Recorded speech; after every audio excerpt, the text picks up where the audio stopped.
करीब 12,000 रुपये प्रति माह कमाने वाला एक युवक वो बेहोशी की हालत में था। अचानक ही उसकी आंखें खुलती हैं। जब आंखें खोलकर देखता है तो वो एक आलीशान कमरे के अंदर था, आलीशान घर के अंदर था। जिस बिस्तर पर वो लेटा हुआ है वो बिस्तर कोई सामान्य नहीं था बल्कि असामान्य था। इससे पहले उसकी ज़िंदगी में ऐसा बिस्तर कभी नहीं आया था।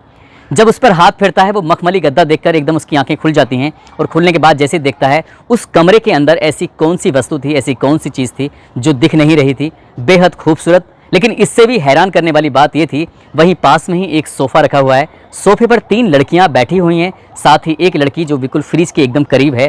उन लड़कियों को देखने के बाद उसकी आंखें खुली की खुली रह जाती हैं। दरअसल उन लड़कियों ने अंडरगारमेंट्स पहने हुए थे, इसके अलावा कोई कपड़ा उनके तन पर था ही नहीं। वो सोचने पर मजबूर था। उसे ऐसा लग रहा था जैसे कि एक सपना था, लेकिन वो सपना नहीं था बल्कि सच था। ऐसा सच, इतना भयानक सच उसने उस सच की कभी कल्पना नहीं की थी। एक लड़की उसके पास आती है, गिलास में पानी देती है, कुछ गोलियां देती है, कहती है इनको खा लो। वो लड़का ना नुकर भी करता है, लेकिन उसे मजबूरी में वो गोलियां खानी पड़ती हैं। उन गोलियों को खाते ही उसके शरीर में अलग तरह के बदलाव देखने को मिल रहे थे। उसके साथ जो होता है उसने कभी कल्पना नहीं की थी और आज इस बात की गूंज हर अखबार, हर टेलीविज़न के वेब पोर्टल पर गूंज रही है। हर कोई जानना चाहता है कि आखिरकार उन 4 लड़कियों ने उस मजदूर के साथ ऐसा क्यों किया।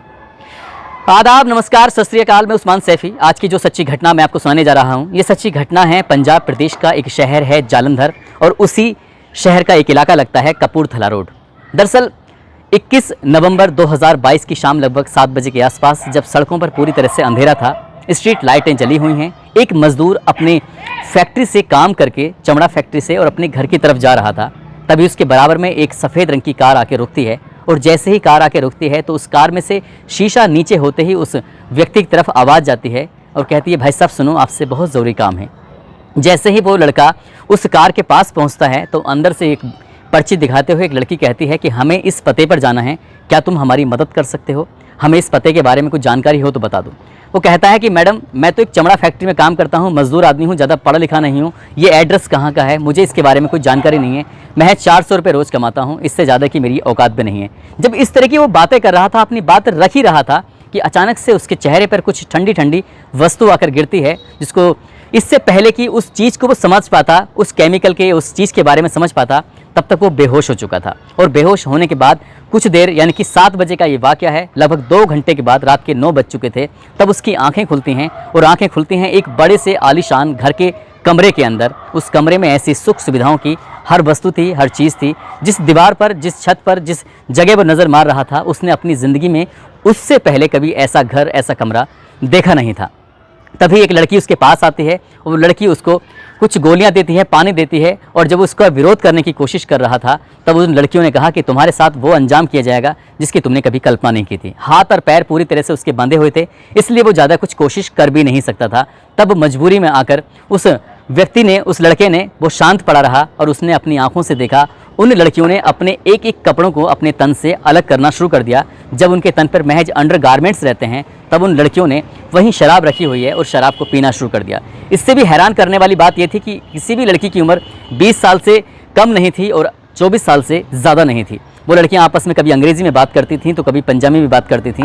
वो मज़दूर ये सब समझ नहीं पा रहा था कि आखिरकार उसके साथ क्या हो रहा है। वो जब उसको गोलियां और वो पानी पिलाया गया तो उसे पीते ही उसके शरीर में अलग तरह के बदलाव होने लगे, और जब बदलाव होने लगे उन लड़कियों ने उसके शरीर पर अलग अलग तरीके से ऐसी हरकतें करनी शुरू की जो शायद उस लड़के को बिल्कुल भी अच्छा नहीं लग रहा था। लेकिन जिस तरह से उन लड़कियों ने बारी बारी से, उनमें आपस में कंपटीशन होता है, कंपटीशन कुछ इस तरह से होता है कि बारी बारी से उसके साथ वो रेप करने लगती हैं, बलात्कार करने लगती हैं, जैसे क्या कोई पुरुष किसी महिला का या किसी लड़की का रेप करता है, बलात्कार करता है। वो रो रहा था, गिड़गिड़ा रहा था, कह रहा था कि मैडम तुम मुझे जानते नहीं हो, मैं मज़दूर हूँ, मैं गरीब आदमी हूँ, तुम ये सब क्यों कर रही हो? लेकिन वो चारों की चारों लड़कियाँ हवश की भूखी थीं, अंधी थीं, और शायद उन्हें कुछ भी उस अपनी ख्वाहिशों को पूरी करने के अलावा शायद उन्हें कुछ दिखाई भी नहीं दे रहा था। और धीरे धीरे करके रात के 3 बज जाते हैं। 3 बजे तक उसके साथ वो ऐसे ही घिनौना कृत्य, घिनौना काम कर रही थीं। और जब 3 बज जाते हैं, जिस तरह से वहाँ से किडनैप करके उसका हाथ और पैर बांधकर वो लेके आई थीं, ठीक उसी तरह से हाथ और पैर बांधकर उसको उसी जगह के, उसी इलाके के आसपास फेंक देती हैं। अगले दिन वो लड़का सीधा थाने पहुंचता है और थाने जाने के बाद अपनी बात, अपनी परेशानी इससे पहले कि बताने की कोशिश करता, थाने से बाहर ही वो वापस लौट कर आ जाता है, क्योंकि वो गरीब आदमी था। वो ये कहते हुए कि शायद पुलिस इसके खिलाफ कोई कार्रवाई करेगी नहीं करेगी। तभी वो लड़का अपने घर जाता है और घर जाने के बाद रात बीती हुई सारी बातें अपनी घर वालों को बताता है। यही बात उसके घर वालों के माध्यम से बात मीडिया तक पहुंच जाती है, और जब बात मीडिया तक पहुंचती है तो ऐसा कौन सा अखबार, ऐसा कौन सा टेलीविज़न का वेब पोर्टल था या अखबारों में ऐसी कौन सी जगह थी जहां पर इस घटनाक्रम को पूरी जगह नहीं मिली। और जब लोगों को ये पता चला कि 4 बड़े घर की लड़कियों ने एक मजदूर के साथ रेप किया, बलात्कार किया, वो भी रात 9 बजे से शुरू होकर सुबह के 3 बजे तक वो ऐसे ही करती रहीं। साथ ही उन्हें जिस तरह का स्प्रे, जिस तरह की गोलियां, जिस तरह की चीज़ें उसको दी थीं, उसके बाद उन्होंने अपनी उस हवस को पूरा तो कर लिया। लेकिन ये बात जब अखबारों में छप जाती है तब जालंधर पुलिस और पंजाब पुलिस हरकत में आती है और उन लड़कियों की तलाश में जुट जाती है। उस इलाके के जितने भी सीसीटीवी कैमरे हैं, जितनी भी जगह हैं, उन सबको तलाशने की कोशिश की जा रही है ताकि सफ़ेद कार के बारे में पता चल सके। सफ़ेद कार में बैठी हुई वो कौन कौन लड़कियां थीं, किस घर की लड़कियां थीं और किस घर में जाकर उसके साथ ऐसा हुआ था, इस सबकी जानकारी जुटाने की कोशिश कर रही हैं। लेकिन जब उस लड़के के पास पुलिस वाले और मीडिया वालों ने बातचीत करने की कोशिश की कि तुमने फिर एफआईआर दर्ज क्यों नहीं कराई, तो घर वालों ने ये कहते हुए इनकार कर दिया कि हमारा अपना ये आदमी जिंदा वापस लौट कर आ गया, हमें इसी बात की खुशी है। वो चारों लड़कियां चाहती तो शायद इसका मर्डर भी कर सकती थी, इसको मार भी सकती थी, नुकसान भी पहुंचा सकती थी, लेकिन उन्होंने इसके साथ शारीरिक शोषण करने के अलावा और कोई नुकसान नहीं पहुंचाया है, इसलिए हम कोई कार्रवाई नहीं चाहते हैं। वैसे भी गरीब आदमी है, महीने के 10-12 हज़ार रुपये महीने कमाते हैं, इससे घर का खर्च भी नहीं चल पाता। ऐसे में कहाँ पर जाकर केस लड़ेंगे, क्या करेंगे, समझ नहीं पा रहे हैं। लेकिन हर कोई इस बात को जानना चाहता है, जालंधर पुलिस हो या पंजाब पुलिस हो, ये चारों लड़कियां कौन थी, कहां से आई थीं, आखिरकार उन्होंने इसके साथ ऐसी गंदी हरकत क्यों की, क्या ये पहली बार ऐसा हुआ है या वो लड़कियां ऐसे ही रात को सड़कों पर निकलती हैं और किसी भी व्यक्ति को बेहोश करके अपने घर में ले आती हैं। ये बहुत सारे सवाल हैं, बहुत सारे क्वेश्चन हैं हर किसी के दिमाग में जो कि जानना चाहता है। ठीक वैसे ही जैसे लोगों को इस बात की जानकारी मिली खबरों के माध्यम से, तब लोग इस घटना को लेकर चटकारे भी ले रहे हैं और हैरानी भी कर रहे हैं कि एक तरफ लड़कियों के साथ गंदा काम होता है, एक तरफ लड़कियों को हवस का शिकार बनाकर उनकी हत्या कर दी जाती है, और इस ज़माने में, इस समाज में ऐसी भी लड़कियां हैं जो लड़कों का भी शोषण कर रही हैं। ये बात कितनी सच है और कितनी झूठ है, इसके बारे में जालंधर पुलिस अपनी जांच पड़ताल में जुटी हुई है और उनका दावा है कि जितनी जल्दी हो सकेगा इस सच को दुनिया के सामने रखकर इससे पर्दा ज़रूर उठाया जाएगा। दोस्तों, इस घटनाक्रम को सुनाने का उद्देश्य किसी को परेशान करना नहीं है, किसी का दिल दुखाना नहीं है, बल्कि आपको जागरूक करना है, आपको सचेत करना है। और जाते जाते कुछ लोगों के जन्मदिन हैं,